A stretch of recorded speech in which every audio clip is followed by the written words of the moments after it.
Hello everybody, welcome to Fruitful Trees. I'm at somebody's house today. They got the best name in the world. The name is Paul, same name as mine. And they got a super small property. He's doing everything here, high density, ultra high density in some areas, but he admits he's just experimenting. So he's gonna see how it is. So we're gonna check it out today and see how, so far it's been working for him. He has some mangoes that have been in the ground for quite a while, and he has a lot of new mangoes, so we'll see how it works. And I also want to take a measure and stick and see how far 2 trees are, because they're pretty close, just to get an idea and talk about that. So this is Paul, and this is his property. We are in the Boynton Beach area of South Florida. So here we go. Okay, everybody, here we are. We are in Boynton Beach, Florida. This is Paul. Paul, thank you for having us come to your house and see your trees. Great, glad to have you. How big's your property, and how long have you been growing fruit trees? Well, it's 2/10 of an acre, and I would say I've pretty much, been growing fruit trees quite a bit of my life, because my grandfather had a small orange grove in Lake Wales, just for, for fun. And I grew up down by South Miami, where we, our neighborhood was at one point a mango grove. So, oh wow! A little bit east of the Redlands, and about 2 miles from the Deering Estate. And it was rural back then. Okay, well, let's see what you got growing on here, and then we'll chat with you. We can start over here. This is the new area that I'm working on. Everything's experimental, of course, and I'm just starting a new garden right here with. We got pigeon peas. They're good nitrogen fixers. We got. You got a list and everything. Look at you. You're all prepared. I don't know. How detailed do you want it to be? Or? No, that's great. That's great. Okay, so this is orange essence mango. Orange essence mango, okay. How do your neighbors feel about you planting all these trees? Okay, so my neighbors could care less. This is actually their yard.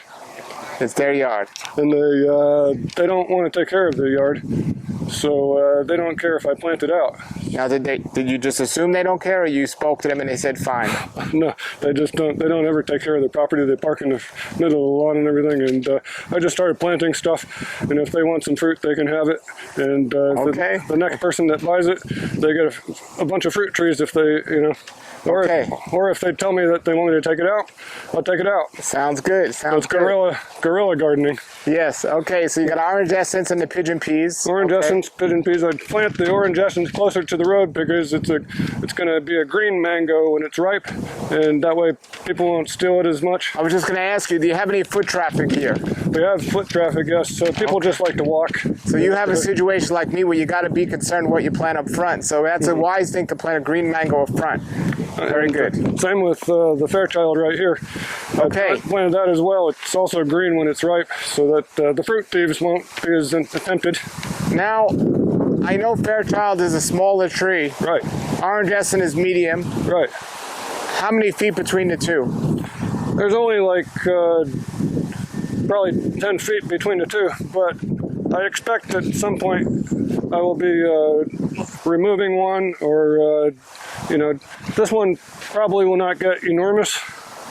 So, and this one I'll try to keep really, really low. Yes. Because I don't want to block the view of when we're backing out and so forth. Yeah, I was going to say it could work. The only thing is that's so close to the driveway. Mm-hmm. So you keep this side limited, that side's limited. Yeah. So you're going to be pushing it all that way. Right. Okay. Okay. Let me continue. So we got. I just started with the pigeon peas this year. It's exciting to me. Something to grow in the summertime. They're really nice when they get the peas. Can you eat the greens on the leaf too? I'm not quite sure about that. I haven't tried that, but it's a good question. Yes. And do you know the answer to that? No, I don't. I just thought about it. So we really, really love it, when we get a whole basket of pigeon peas and can make like peas and rice, like sure. Jamaican peas and rice. We love it. So. Yeah, and how long have these trees been in the ground, these 2 trees here? Well, probably I just planted them like the end of last, season. Okay. And this one's been suffering because it's getting cooked by the sun and so forth, and it really needs some shade. That's why I'm planting the pigeon peas in order to shade it and allow it to flourish, because I'm afraid it's getting some sunburn. Not quite sure. Yeah, I see a little bit of sunburn going on over Are any of the trees getting water here? Yeah, I water them every night. By hand? Thoroughly. Yeah, by hand. Okay. Just because, you know, it's a new adventure, so I want to make sure things take off. So we got the, of course, cranberry hibiscus here. Yes. Which is edible. Excellent. And delicious. Is that ice cream? This is a pickering right here. Oh, pickering. You sure? Those leaves look really skinny. I've already had, it's just that it's getting cooked by the sun. Okay. So pickering. Pickering, and then the pigeon peas in behind. That's not even 10 feet. That must be 5 feet apart. Right. This is just going to be a bush. Got you. Okay. It's going to be it's pugged. It's a pugged bush. So now we have dwarf Namois banana, and the pattern here is that I'm planting the bananas to protect the little trees from the sun. Once the trees start to take off, I will eliminate the bananas out of there, and we'll have the black sapote, which is right in the middle right here. This is a black sapote. That will ideally fill this area, so we can't really, it'll be a fruit hedge, so that we don't have to look at the neighbor's lawn, they don't have to look at ours. So along with that, bananas, my pattern is that we take all of our compost and bury it under the banana trees. So usually we have a papaya or two, and I bury the papaya.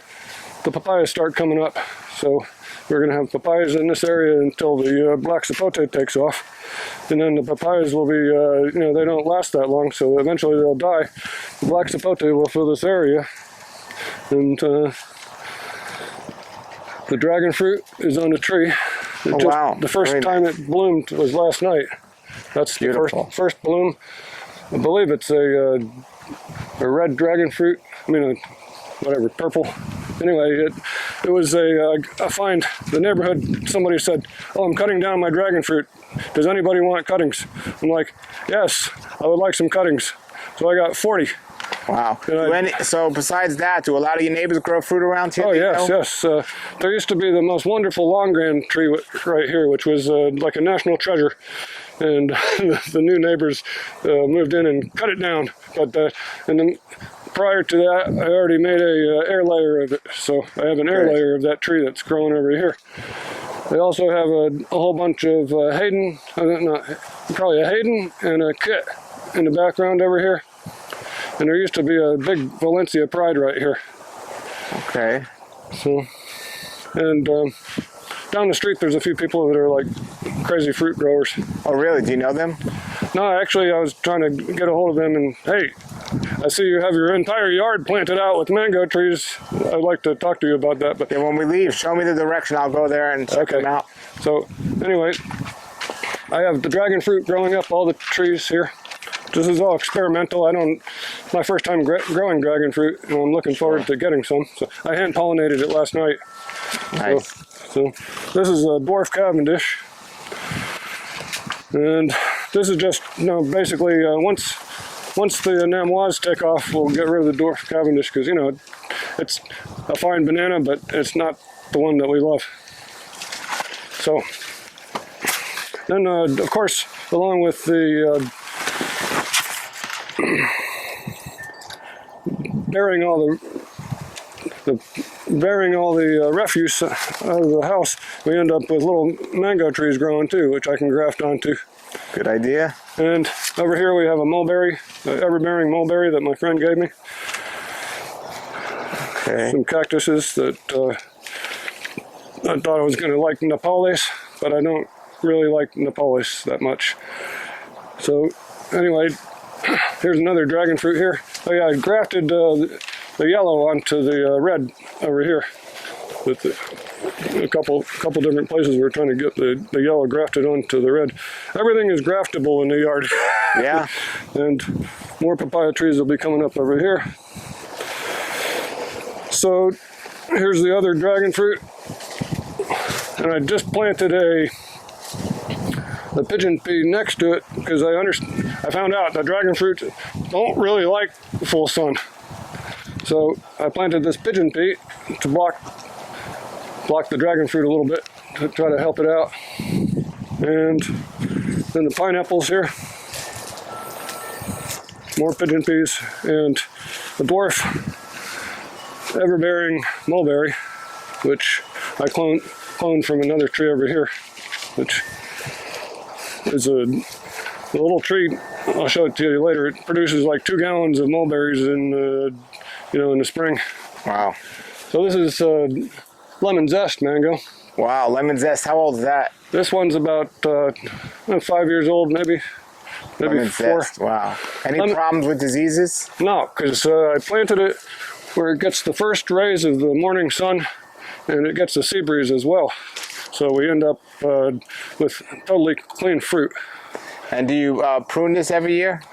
I don't ever. Yeah, I try to prune it every year, but basically I cut the middle out of it a couple years ago, and yeah, I try to prune it as much as I can. I'll probably prune it hard next year. Every year you get mangoes.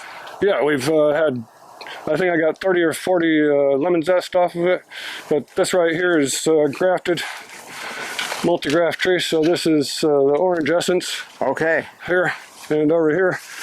Beautiful tree, beautiful, wow. Thank you. Amazing. Over here we have Bailey's marble grafted onto it. See, all these things are totally experimental. Sure. So watch out. We don't know what's going to happen. I think Bailey's marble I'll probably have to eliminate that because it looks like it wants to dominate the tree.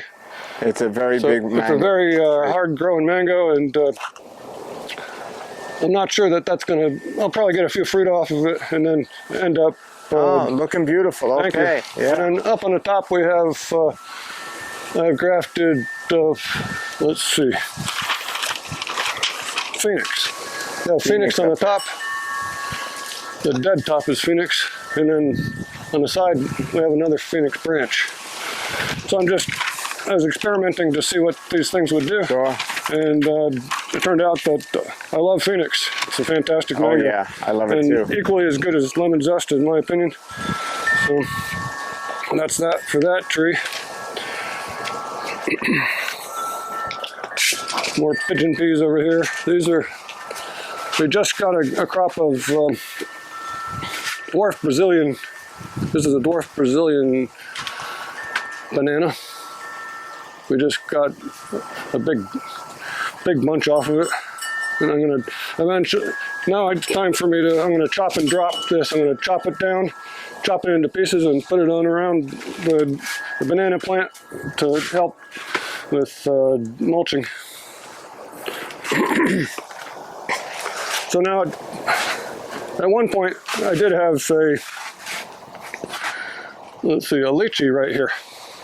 And it was a good sized lychee and beautiful and everything and produced pretty well, but ended up getting the mite. Yeah. So they were like, oh, we can spray it and blah, blah, blah. I'm like, you know what? I'm just going to plant a longan there because the longan doesn't seem to have that problem. So I air layered the longan from the neighbor's tree, and I'm growing it right here. So this, like my pattern, like I was telling you, the bananas first, papayas, and then eventually this will take off, and I will get rid of the papayas and bananas, and this will be a longan tree here with giving enough space to that mango, hopefully. And I'll try to keep it short. And so we have plenty of papayas here. We feasted on papayas all winter, pretty much ate papayas. These are the dwarf ever-bearing mulberries that I cut from slips and we planted the sticks and ended up with a bunch of dwarf mulberry trees. Over here we have a couple of seedlings that I bought them mostly to get budwood off of. So I got Kathy and orange essence. That's where I got the budwood from for the orange essence. Over here is our original tree that I planted. It's a dot, probably 20 years ago.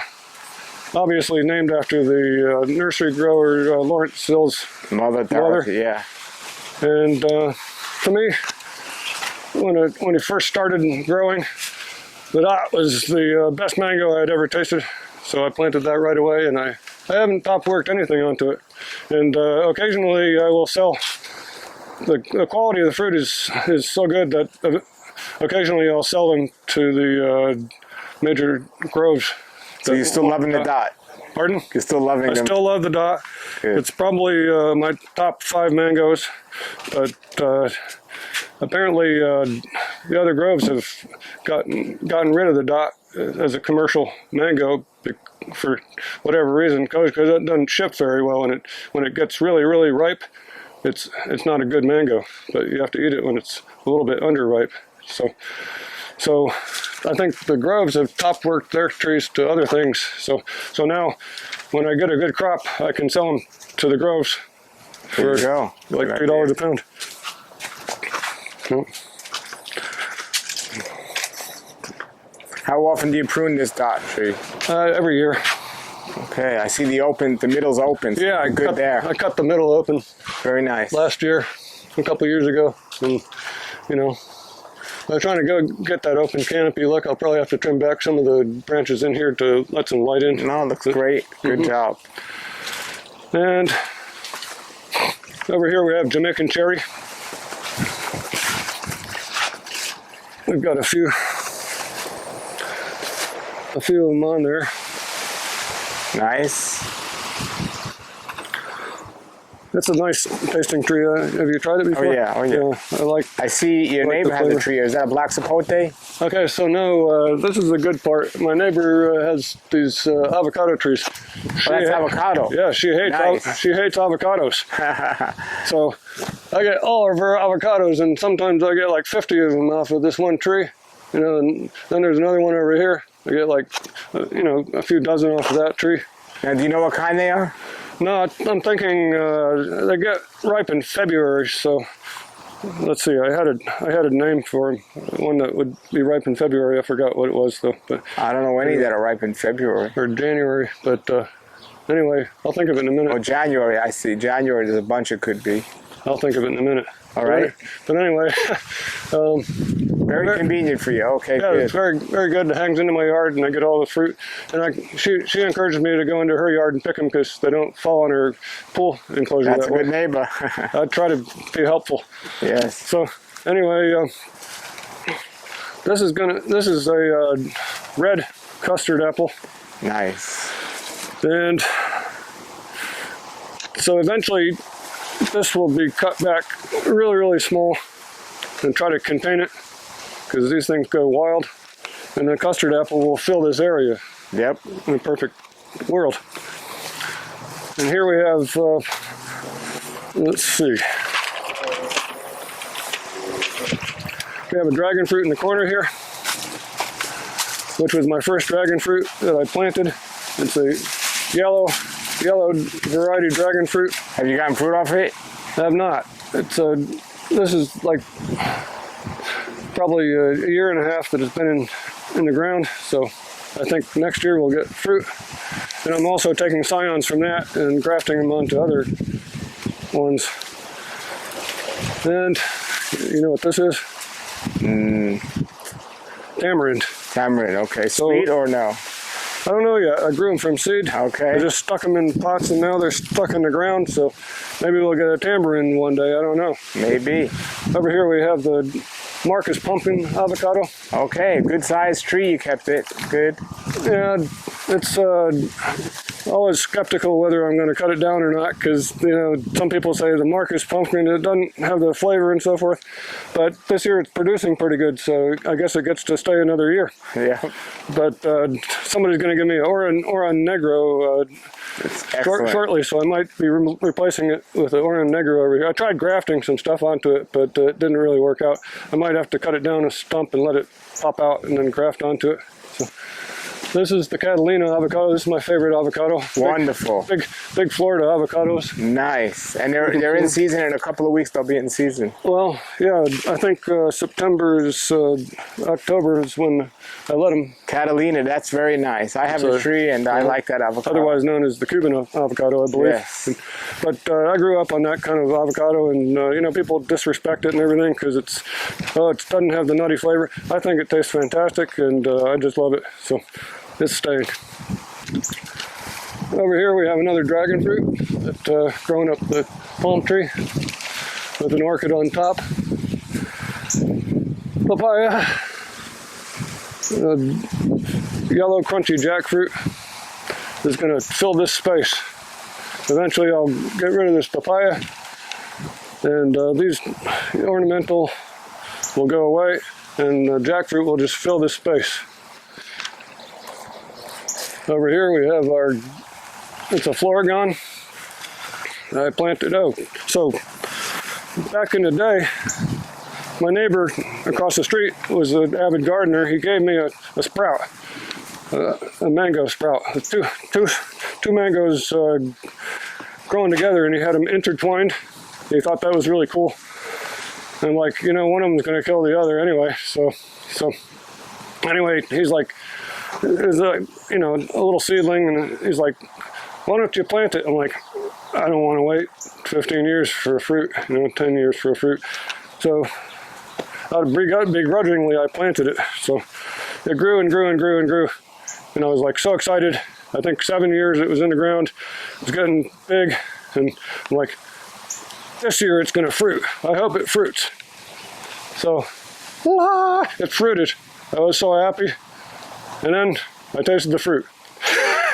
And I got nothing against stringy mangoes, but I'm not a big fan. So now it's a seedling of a Floragon, right? It was a seedling of probably one of his trees over okay, I knew there. You said it was a Floragon. Well, now it's a Floragon. Oh, you top worked it. I got it. Yeah, we top worked it. So it was a seedling, it was stringy, and then you top worked it to a Floragon. Exactly. Except for then I decided, well, there's a lot of room in the back there overlooking a parking lot.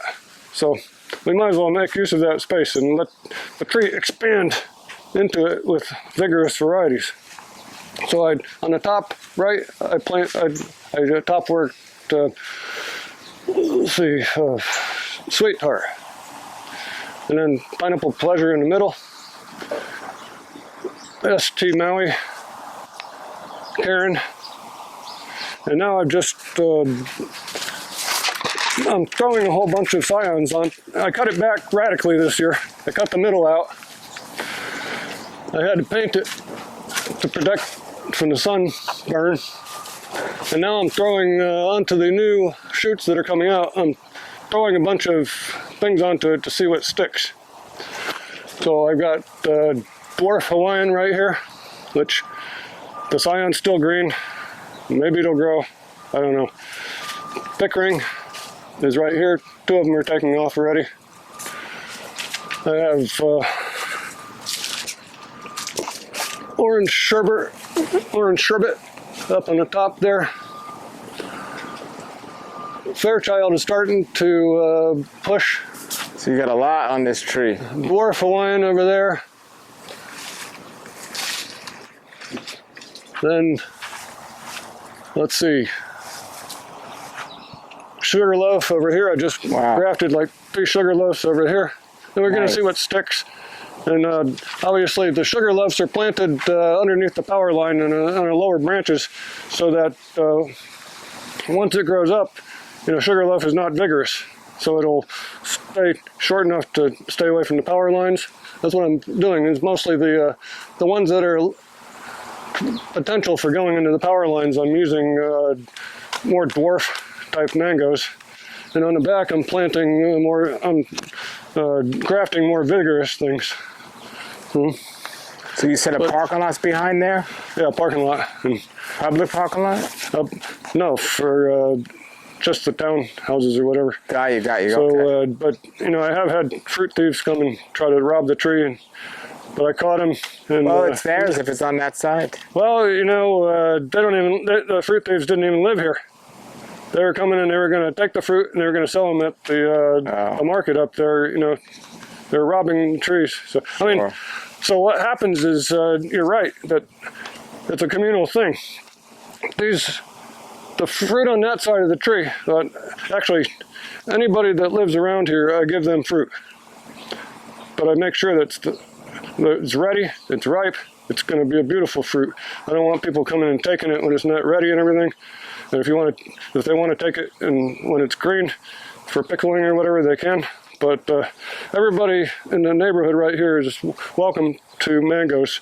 And anybody that likes the mangoes, I'll give them a big bag of mangoes every week or whatever. Nice. So what happened is when we first, I had never heard of top working before. And I didn't know what it was. And then I heard about it. I was like, well, I got this stringy mango. What am I going to do? I'm going to rip it out and put a different mango there?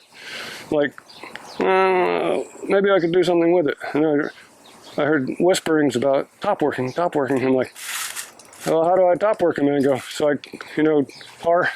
Yep. I called Har. I called Truly Tropical. I said, hey, do you know anybody that grafts mangoes?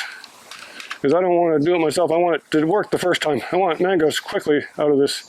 I don't want to have a failure and then wait another year for mangoes. So Har came over and grafted this whole tree to Florigon.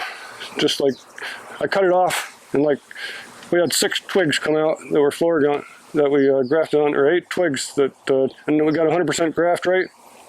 And the tree just became a Florigon mango tree.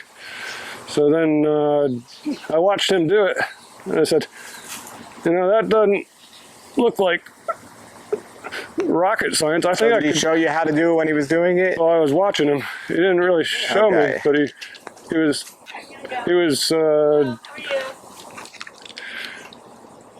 Sure.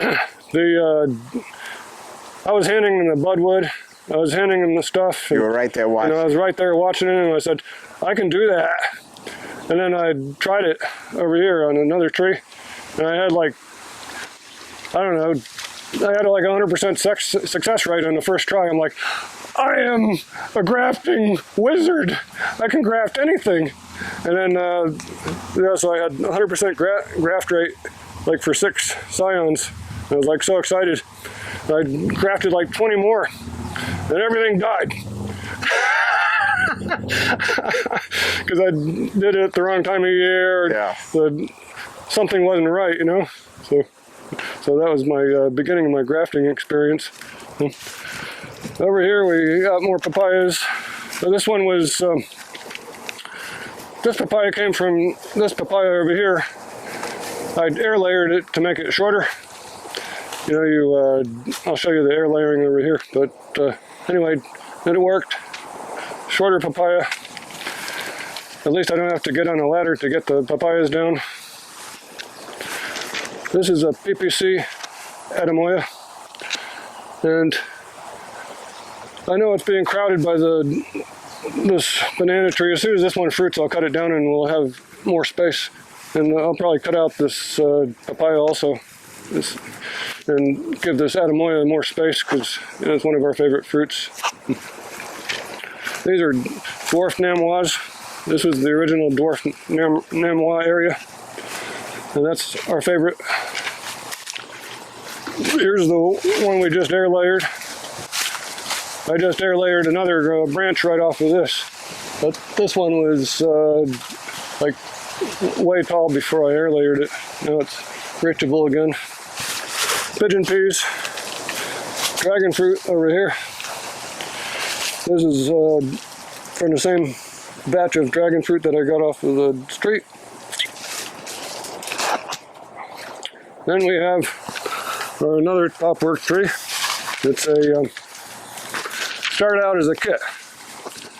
At first I was like, oh my God, I had never seen a mango be green and ripe at the same time. I thought that was fantastic, and I just loved them. Got them from my friend's tree or whatever. So I planted it, and then of course MBBS has taken a big toll on. We have severe case of it on this tree, but I did get a lot of fruit this year that was kit that's left over from before I top worked the whole thing. So now I started top working it to varieties that are resistant. All the varieties I'm top working are resistant to the MBBS, because my neighbor's tree is Madame Francis over here, and it's just dripping with MBBS. So it just drips right on. But they also drop mangoes into my yard, which is fine. Yeah. So Madame Francis. So anyway, I've got, let's see, on this side I got, near the power lines, I have Sugarloaf, Nam Doc Mai, M4. Up on the tippity top we got Orange Essence, Cogs Hall, and can you guess what that one is? Coconut Cream. Coconut Cream. Leggy. So let me ask you, Paul, how far are these two trees from each other? Do you know? They're probably 15 feet, but this is, again, experimental to see how close we can get together, and I think I'm going to end up cutting this one down really short or eliminating it. But so if they were 15 feet, I mean, are you sure of that, or do you want to measure it? Or are you sure of that? Well, I can do when we're done, we'll get a tape measure and we'll see. Okay. Because I'm curious. But do you feel they're too close now? Yes. You do? Okay. Oh, yeah. But it's kind of hard for me to stop, and cut this one back or cut that one back, because this is cack.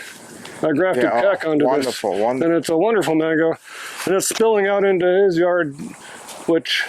Now it still looks like you'd get a good amount of fruit on there. Oh, I get a good amount of fruit. I get like, I don't know, last year we had 20. So why do you feel they're too close? Well, look, it's encroaching on the other. But if you get a mango, who cares, right? You're right. I mean, that's what some people say. Yeah. I don't know. Might not be good for the health of the tree. Anyway, it's experiment. We'll see what happens. Got you. I don't know. But that's Cogs Hall right there. And down here, which is doing poorly right now, getting dominated by everything else, is, let's see, Rosy Gold. Okay, now the leaves of this tree, this is what kind of tree is this? Mahogany. Mahogany, this is here, it's forever. And the leaves are coming all the way here. Have you ever thought, I know it's a nice shade tree, have you ever thought of cutting the branches back? Yeah, I've had them trimmed back, but actually I'll probably trim this right back here. Okay. That's going to be the plan, is to...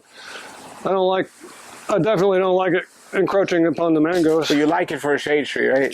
I like it for a shade tree, but I've actually coat racked it before, and I'm probably going to chop it back again to give the mangoes more light. You ever think about getting rid of it, or you're not allowed? No, I don't want to get rid of it. Okay, we like it. But also, the thing is, somebody told me one time, how many mangoes can you eat? So it's true that I don't need baskets of mangoes. All I have, this year, I think last year I donated about 100 pounds. No, this year I donated about 100 pounds to the homeless shelter right here. Wow. Because there was just too many mangoes, and I didn't want to be bothered trying to sell them or whatever. So there's your neighbor with Madame Francis. Yep, Madame Francis right there. And you got some bananas here. Yeah, so we have, this is, I believe it's Singh Raja. Okay. Which is,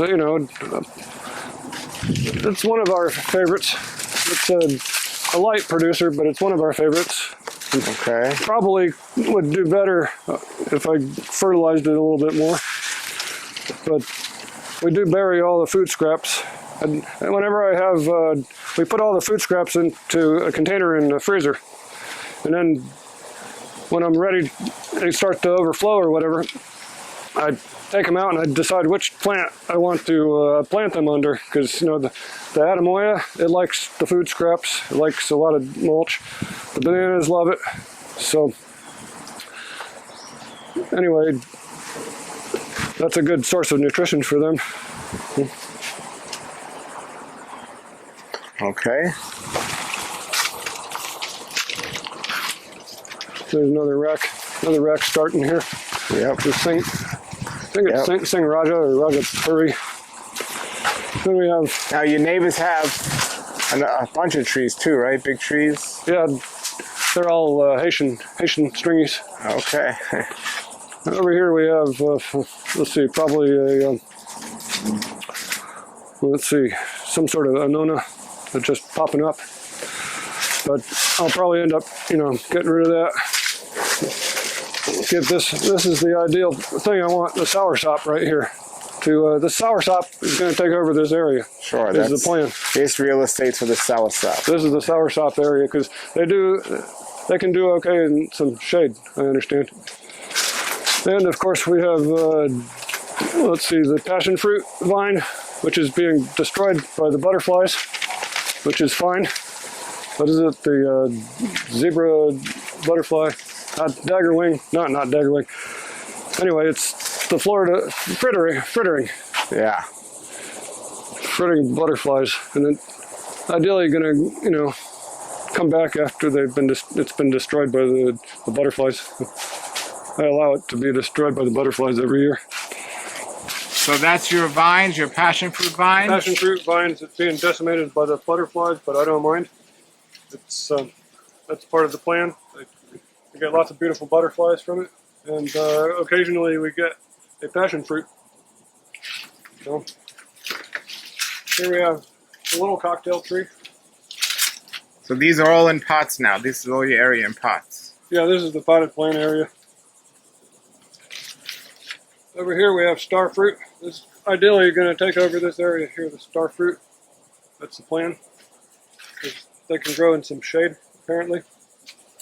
We have longevity spinach, Okinawan spinach, pigeon peas, a couple of grafted mangoes. Here's our... Well, this whole area behind you, there's a whole bunch of mangoes. These are... Yeah, this is all, grafting projects and in pots, okay. in pots in order to get budwood and, I'd just mess around. I'd have an extra scion. I'd just throw it on something. Where do you get most of your scions from? And most of them I propagate myself. Okay. And then occasionally, if there's a particular variety, I'll get it from either truly tropical or tropical acres. Okay. Or we have a group of grafters where if somebody needs some particular budwood, they tell me, and I look for it. And if I need some sort of budwood, they look for it on their trees. Got you. And there's a jabo in a pot. Yeah, Jaboticaba with Sabra Jaboticaba, which needs a little TLC. I'm working on it. And all these in a pot, you hand water. Yeah, hand water. Oh no, we have irrigation here. Okay. Spray 'em, which is not desirable necessarily, but it works. Better than nothing. Yeah. So anyway, we have a massive cocktail tree here. There's our first cocktail tree. It used to have like 30 varieties on it. I think we're down to about 15 or 16 right now. And the ones that you got rid of, they just got shaded out, or did you take them off? Shaded out by this big tree right here. Okay. So that was the main. And okay, so some of them got dominated by others too. Like pina colada got dominated by everything else. Yeah, the smaller one. My neighbor obsessively waters this whole area here. He's like, that's his joy, is to water things. So he waters this tree. He's been watering it for like 15 years. It's like 5 times the size of all the other trees I got. I like the way it's growing. A lot of... It's an espalier. I'm trying to get the espalier. That was Very the nice. whole goal, was to experiment with the side yard to make this a big, wide tree. And it was supposed to stay short, but with the other trees competing against it, I'm just letting it grow up, because otherwise it's just going to get dominated by the neighbor's tree. Here's the ripening area here.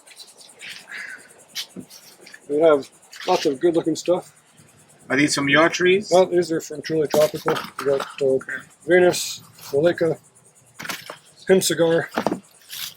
Varieties that I haven't really tried very much. Well, everything looks ready. They're all yellow. Yeah, well, maybe we'll have a tasting next. Yeah. Anyway, the espalier comes way out here with the sweet tart, and we're making scions off of the St. Malley right here. Giant bunch of St. Malley up on the top there. Taking scions off and turning them in. Fig with Blue Celeste. Sing Raja banana. This is the Vietnamese banana. This is another top work project here. Started out as a broadleaf mulberry. We made it into a Pakistani mulberry. This is the graft right here for the Pakistani. The whole tree was Pakistani. Didn't get any fruit off of it. Top working it to a different variety. I got like 30 different grafts on it. It'll be made with the same variety as this. It's going to be the same variety as this, which is a Thai everbearing, which produced 2 gallons off of one little bush this spring. And we just love them. So this is going to be a Thai everbearing also. Over here we have black sapote. So it's your second black sapote because you had one over there. Yeah, my wife and I both love black sapote. So this is the Reineke black sapote, which is a desirable variety. You know what variety that one is over there? That was just from a seed. Okay. So probably a Berniker or whatever. I don't know. Okay. It's like, but I'm hoping that one will help pollinate this one. Okay. And over here we have a new pineapple area. They were all in pots before, and now I'm going to make it into a whole pineapple area. Okay. That's it. And that's ornament. Yeah, ornamental. I grafted onto it also.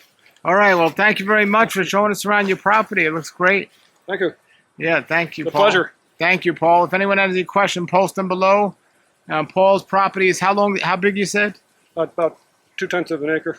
2/10 of an acre. Okay. Well, But, thanks again for no showing problem. us around. It's a good time. All right, everybody. That was Paul, and that was his place. As I said, I like the way he's doing his yard and the way he's planting it because, as you can see here, I'll get a wider shot here.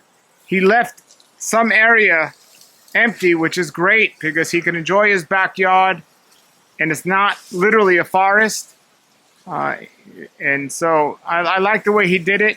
As he said, he had that tree here that him and his wife liked, so they're not getting rid of that. But the way they have this and the way he explained, he thought everything out. I love that. He thought it out so well. Everything here, if he doesn't like something, he's top working them. He definitely is going to run into an issue as these trees get bigger with certain things. But like he said, he's experimenting. So this was a wonderful tour, and I learned a lot. I'm always learning and seeing what works, but I'm interested now, as we discussed when we were doing the video. He has these 2 mango trees growing, and they look like they're doing fine. And I was wondering how far apart those trees were, and he guessed and said maybe 15 feet, or maybe he didn't guess. Maybe he planted them, so maybe that's what they are. But No, I didn't measure. okay, so actually, this was a seedling. seedling that just popped up there. All right, so he guesses 15 feet. So let's see.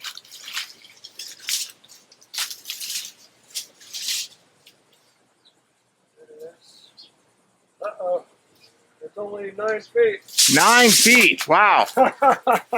Wow. So you see, we could be a misconception of how far it truly is. It didn't look like 15 feet, but 9 feet. And what'd you say that one was? That's a keck. And that's what? Multi-graft. This is multi-graft with Cogs Hall. All right. So this is an example. This could work. Now you see how tall both of these trees are because they're fighting for sun. But this could work if all his trees were this far apart. However, the middle, one of these trees is going to suffer in the middle if he kept it like this. But the key is, and this is what people that are advocates of high density growing, he's getting mangoes off this tree and mangoes off this tree. And how many mangoes could someone eat? If he gets 40 off this tree and 40 off that tree, so let's say they were 20 feet apart, and maybe he'd get 100 off this tree and 100 off that tree. But how many could a person eat? So if you want more than one variety, you got 2 choices. You can multi-graft a tree, or you can plant trees closer together. So in certain cases, this works. It's just going to be a lot more work to prune the trees and keep them apart. And you want to think about diseases and stuff that might kill the trees. So it is possible. It's just a lot more work and you're taking more chances. But in a case like this, he doesn't really have a choice. And he was thinking of cutting this tree out. And I said, well, why don't you just leave it? You don't really have another choice. I mean, cact's a wonderful mango. And knowing Paul, he'll probably top work this and put these grafts on another tree. I already did. Yeah. There's a cactus on that tree already. Yeah. but there's insurance. It could work. But it could work. So I don't want those of you to think I hate high density because it could work. I have 2 trees that are 11 feet apart, and it's just more work and more maintenance. But if you don't have the room, look at his yard. When you only have limited space, sometimes that's what you got to do if you want many varieties. So I just wanted to point that out. And let's see here. And all right, everybody. Paul, thank you for having us come on out. It was a great yard, and it's not big, but I like that he has still room to have cleared area, but also have his trees on the side the way he did it. And he planned it out. How much time do you spend thinking about your yard and your fruit? All the time. I'd like go out here. Oh, I should do that. Oh, I should do this. And I have a list. Okay, rip that one out. Put this one over here. Do this, that. You know. And what does your wife think about your passion for growing trees? She loves it. She loves it. It's a great, healthy thing, and she just loves to eat the fresh fruit. And, of all the mangoes, what's your favorite? My favorite? Well, you know, it depends on the year. Top three, taste-wise of all time. Of all time? Well, I mean, the ST Maui is really close to the top. And then, you know, I can't dispute, you know, a perfect lemon zest. That's 3. Okay. I said ST Maui. ST Maui Kent, you said? No, I didn't say Kent. You didn't say Kent. No. Good. Lemon. No, ST Maui, lemon zest. And Phoenix. And Phoenix. All right, there you have it. Outstanding this year. Excellent varieties. I agree, Paul. Thank you for having us come on out. And everybody, you could do this wherever you are, even if his yard was half the size it was. Even on one side of his house, he was already growing a good amount of stuff, so this works. And, all right, well, put your comments or questions below, everybody. Thanks for checking us out. Please subscribe if you're not already subscribed. And if you have a yard and you're here in South Florida, my email's below. Contact me. I'd love to come out and film your yard. That's how we all learn and help each other. And Paul saw my videos and he decided I'm going to have him come on out here, and I did. And it's just wonderful. I love to meet people that are growing trees and hear their stories and also see their house. So thank you very much for watching. Have a great day and keep growing.